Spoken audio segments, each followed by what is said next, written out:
pleased to welcome in now ESPN NFL analyst Dan Orlovsky, whose appearances on One Bills Live are presented by Caesars Sportsbook, an official mobile sports betting partner of the Buffalo Bills. And Dan, we should first close the book on Week 16, Bills-Browns, where for the first time in a while, the Bills offense got off to a relatively fast start, hung 3 touchdowns on the board there early, and then had to hang on with their fingernails there at the end. I don't know if anybody took it out of gear per se, but this is the time of year where you see superior teams kind of hang on for victories. Houston struggled to beat a 2-win Raiders team, and we saw the Bills have to rely on some defensive stops at the end when Greg Rousseau kind of took the game over there with 2.5 sacks. Yeah, I always think these weeks and opponents are interesting for teams that kind of know where they are.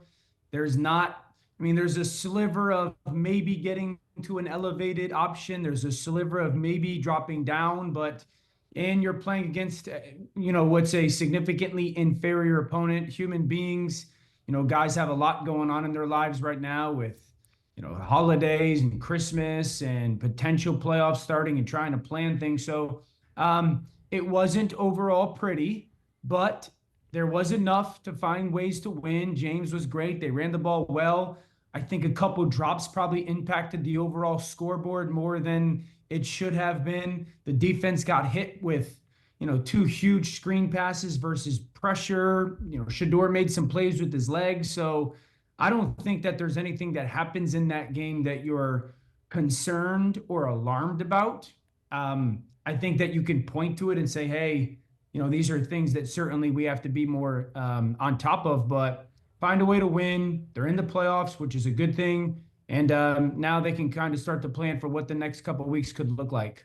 And it seems like now that we talked about this when Kansas City was still in the mix, when Baltimore was still in the mix, when all these teams that we have become accustomed to over the last 5 or 6 years, the Bills are kind of the only team left in this tournament that might have a little bit of contention fatigue, They kind of have that attitude of, it seems like they may have an attitude of like, man, this regular season is just brutal, and just get us to some games that really matter. And it seems like they're not the only ones. Obviously, Houston did that, looking at the Raiders and watching the Raiders on film, trying to get ready for that game. You kind of get to the point where, let's get through this game, let's get a win, and let's move on with this, right?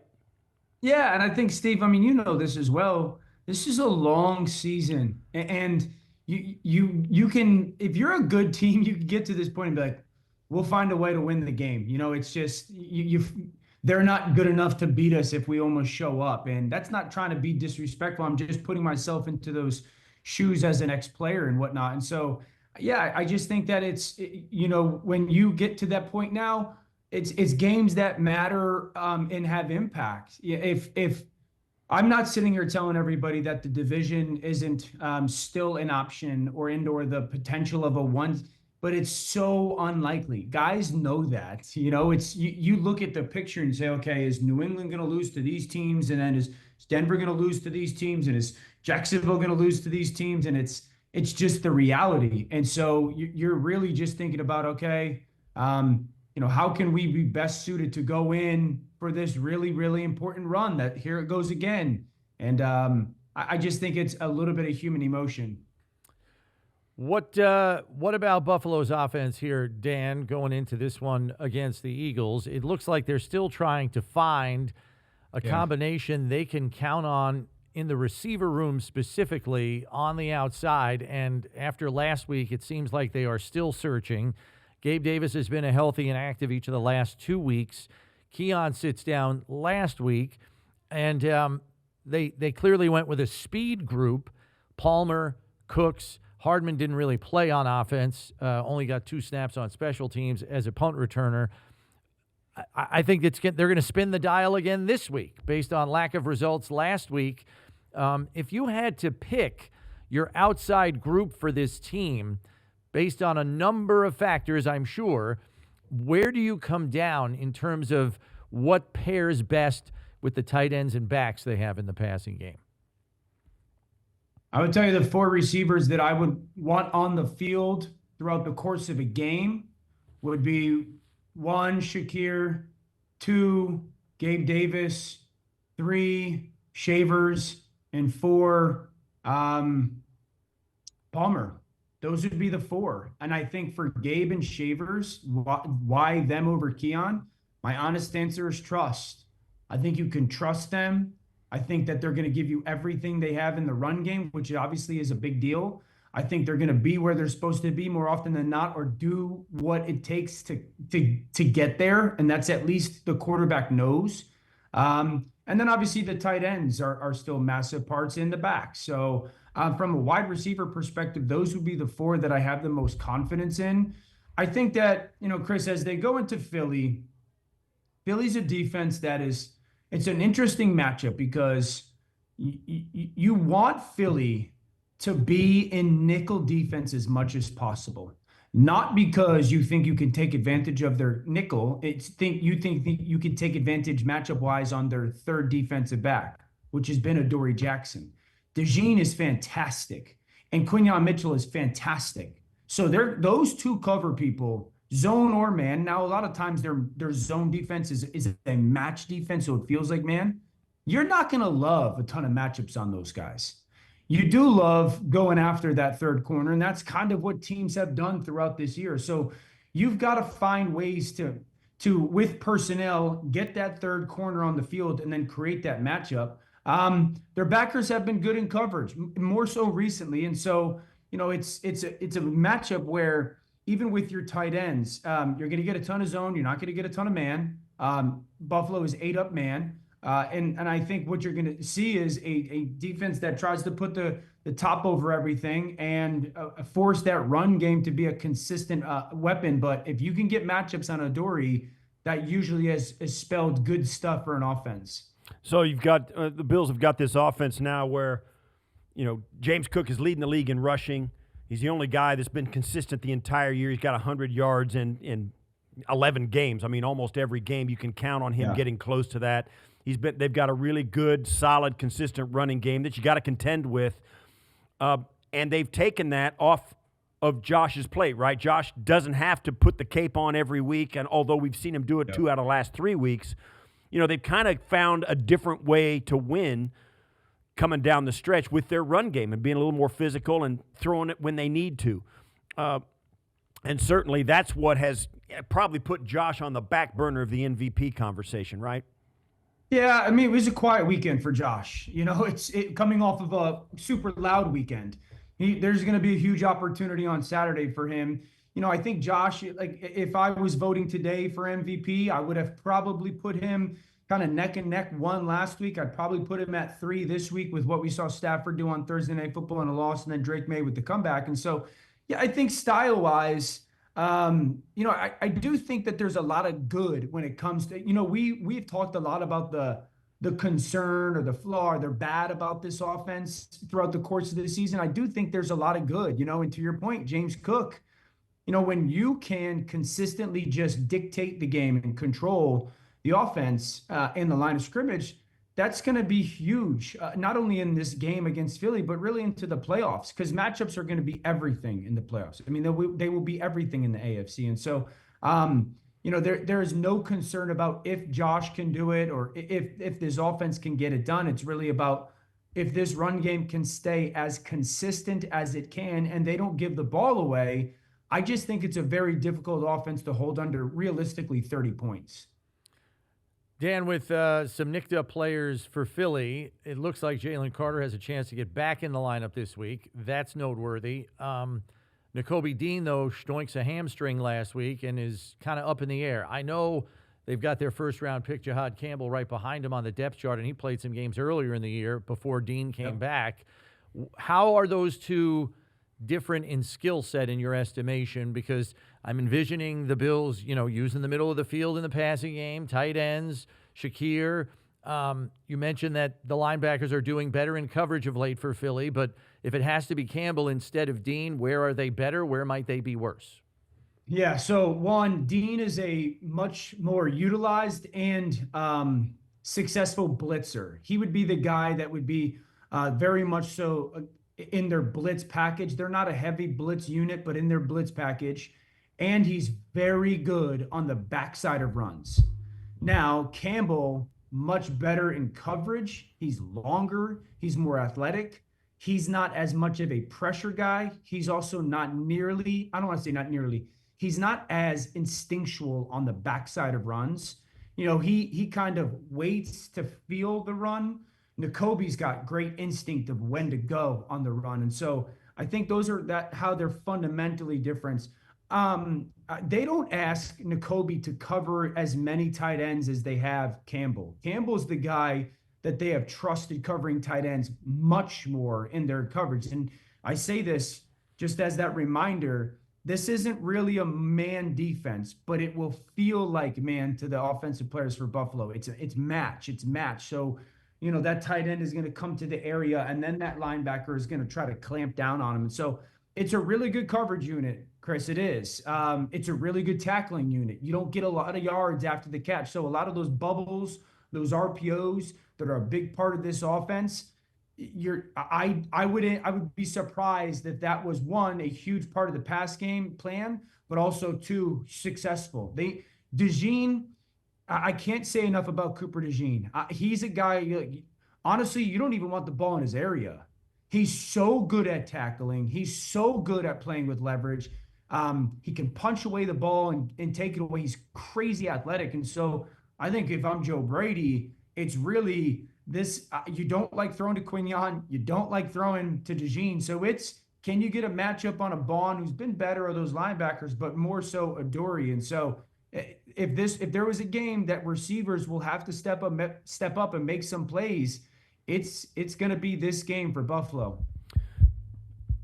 How good is Philly's run defense, particularly if Jalen Carter's back in the mix? And then, also it looks like Lane Johnson's going to be back in at left tackle. And you look at the numbers, it's like they're way better when Lane Johnson. They win games when their left tackle is in the game. Right tackle. Yeah, when their right tackle is in the game. I mean, Lane seems to make a big difference for them. But how good is their run defense? How much will Buffalo be able to expect tough sledding? Yeah, the run defense has been okay this year for me. Everyone will think of that Black Friday game versus Chicago when they ran for 250 yards and gutted them. Chicago's a little bit different philosophy-wise, run game, much more motion, much more zone. Buffalo's way more. Now, they'll get into weak zone, but duo. Steve, I would tell you, this isn't a run defense that I have watched this year and said, dominant unit. It's good, but Carter hasn't played. And even when Jalen's played this year, he has not been the dominant force he was last year. Now, maybe that's because of the injuries to the shoulders, which is obviously the reason he's been out. Ojomo's been a good player. Nolan Smith has been in and out of that lineup. The guy that's probably been the best defender for them against the run is their addition, Jalen Phillips, but he was brought over as a pass rusher from Miami. And so it's a good run defense. The thing that does show consistently is, are they going to fit the run properly? Yes. Do they tackle well properly? Outside of the Chicago game, they did not give up. They haven't given up a lot of explosive runs. You got to be efficient with them, which is, I would tell you, a good thing for Buffalo because they want to be efficient in the run game. They want to get 5-6 yards a clip in their duo game. And so it's a good run defense, but it's not one that you have to sit there and go, we don't have a chance against. This is not Houston's run defense. And then on offense for them, Dan, they've leaned on Saquon a little bit more the last few weeks, and they've gotten traction in their offense because of it. Yes. Are you anticipating this to be somewhat of an early rock fight where these two teams are just mashing it up, in the run game against one another?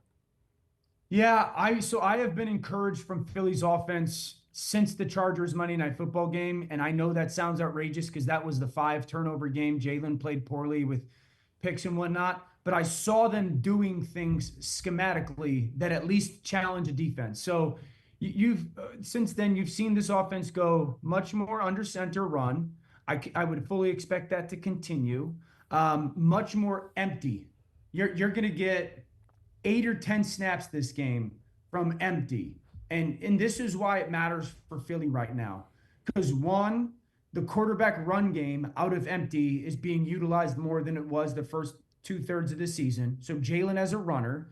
Two, they're really good right now at finding those matchups. They're a difficult offense to match up against when they line up in it. When you got Devontae and AJ and Goddard and Saquon, even in your zone defense, there's windows and there's zones that are going to get vacated if you don't have good pass rush, which Buffalo has had some struggles with. And so now the thing that they have struggled with in empty is pressure, blitzes. And so, that would be something to pay attention to. And then their play action game has been uptick. And their play action game, I would tell you, is relatively similar to Buffalo. You're going to get play action that is 3-level concepts, something deep, something shallow, something short. And they're kind of similar concepts repeated, just getting to them in different ways. So it's been a improved offense. But again, I still think this offense is boom or bust in a way where they can string together a drive.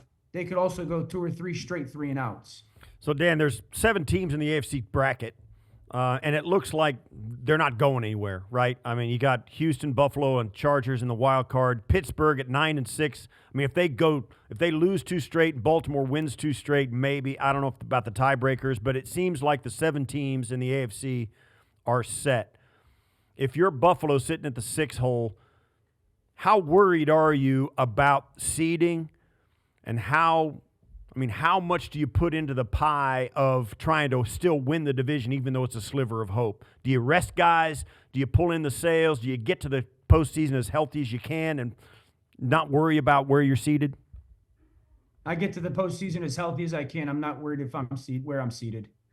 If they go and do what they have, earned the right to say this is our goal, they're going to have to beat a team or 2 on the road. That's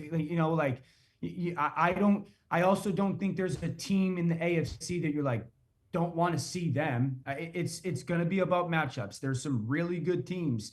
There's some teams that are unit wise. This is our dominant unit. This is our good unit. And so if I'm Buffalo and I sit back and realistically, the division feels out of sight. I'm not saying that maybe, this game obviously is a big deal because then at least it puts a little bit of pressure on New England to win this week. But I would sit there and say, if we're healthy, if the Buffalo Bills are as healthy as you can possibly be, and that means Ed Oliver has the chance to get back for a wild card game, I still think no matter who you play in that opening round, you should be the favorite. I truly believe that. That's with all due respect on the road, but you'll have a team that has as good an offensive line as anybody in the playoffs. It could be the best offensive line in the AFC. A quarterback that has been there, done that, and played his best football in the playoffs. And a defense that I know people sit there and go, oh my gosh, run defense.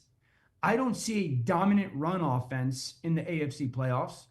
I don't see a run defense that has been nearly as bad the past couple weeks as it was to start the season.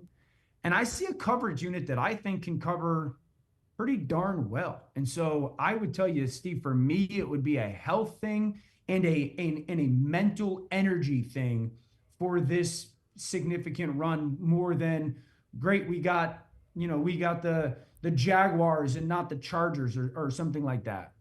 Right. Dan, thanks as always. Appreciate the insight. Have a Merry Christmas with your family, and we'll catch up with you next week. Merry Christmas, guys. Thank you.